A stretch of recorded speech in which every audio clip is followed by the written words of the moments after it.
এবারে নির্বাচনে কেউ জনগণের ভোটাধিকার হরণের চেষ্টা করলে জামায়াতে ইসলামী ছেড়ে কথা বলবে না, এ হুঁশিয়ারি জামায়াত আমির ডাক্তার শফিক রহমানের। মঙ্গলবার গাজীপুর, ময়মনসিংহ ও কিশোরগঞ্জের কচিয়াদীতে নির্বাচনী জনসভায় বক্তব্যে রাখেন তিনি। সারা দেশে নির্বাচনী সফরের দ্বাদশ দিনে হাওর বৃষ্টিত কিশোরগঞ্জের কটিয়াদীতে আসেন জামায়াতে ইসলামের আমির ডাক্তার শফিকুর রহমান। কটিয়াদী সরকারি কলেজ মাঠে সকাল থেকেই জামায়াতে ইসলামের কর্মী সমর্থকরা আসেন জনসভায়। আপনাদের দোয়া, ভালোবাসা এবং পবিত্র ভোটগুলার আমানত আমাদেরকে দিন। দুপুর 12টার কিছু পরে মঞ্চে আসেন দলটির আমির। এ সময় অপপ্রচারের রাজনীতি থেকে বিএনপিকে বের হয়ে আসার আহ্বান জানান তিনি। বলেন, খারাপ কিছু হলে তার প্রাপ্য পাওয়ার জন্য প্রস্তুত থাকতে হবে। আমি বুঝি নির্মাণের শিল্প, সালাম স্টিল বোঝে ডিউরেবিলিটি। সালাম স্টিল, মোস্ট ডিউরেবল স্টিল।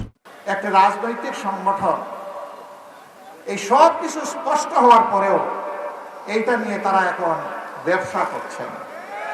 বন্ধুরা, মানুষ চিনে কে কাকে কিভাবে সম্মান করে।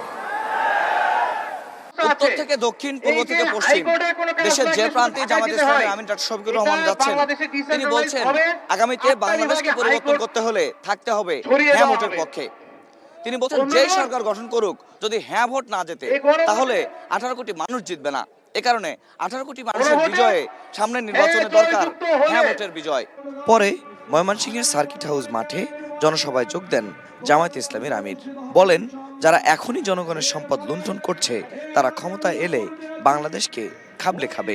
আগামী নির্বাচনে তাদের বর্জন করার আহ্বান জানান তিনি। দেশের টাকা চুরি করে বিদেশে গিয়ে রাজার আলোতে বসবাস করবেন, আমরা ঘুম হারাম করে দেব। ওদের শুধু সম্পদ নয়, এই চুরদেরকে দেশেও ফিরিয়ে আনা হবে ইনশাআল্লাহ। এনে তাদেরকে বিচারের মুখোমুখি করা হবে। বিকেলে গাজীপুরে নির্বাচনী জনসভায় যোগ দেন ডাক্তার শফিকুর রহমান। এই শিল্পনগরীর শিল্প ও শ্রমিকদের উন্নয়নে নানা পরিকল্পনার কথা জানান তিনি। গাজীপুর ঘনবসতিপূর্ণ একটা শিল্প এলাকা। এই এলাকার রাস্তাঘাট, ড্রেনেজ সিস্টেম, সুক্রিয়া পানির সার্কুলেশন, গ্যাস সরবরাহ, সাস্টেইনেবল ইলেকট্রিসিটি সাপ্লাই, সব কিছুতেই সমস্যা আছে। অথচ এই গাজীপুর বাংলাদেশের জিডিপিতে বিশাল অবদান রেখে চলছে। যার যেমন অবদান তাকে তেমন মূল্যায়ন করতে হবে, এর নাম ইনসাফ। সব জনসভায় 11 দলের প্রার্থীদের পরিচিত করিয়ে দেন জামায়াতে ইসলামের আমির।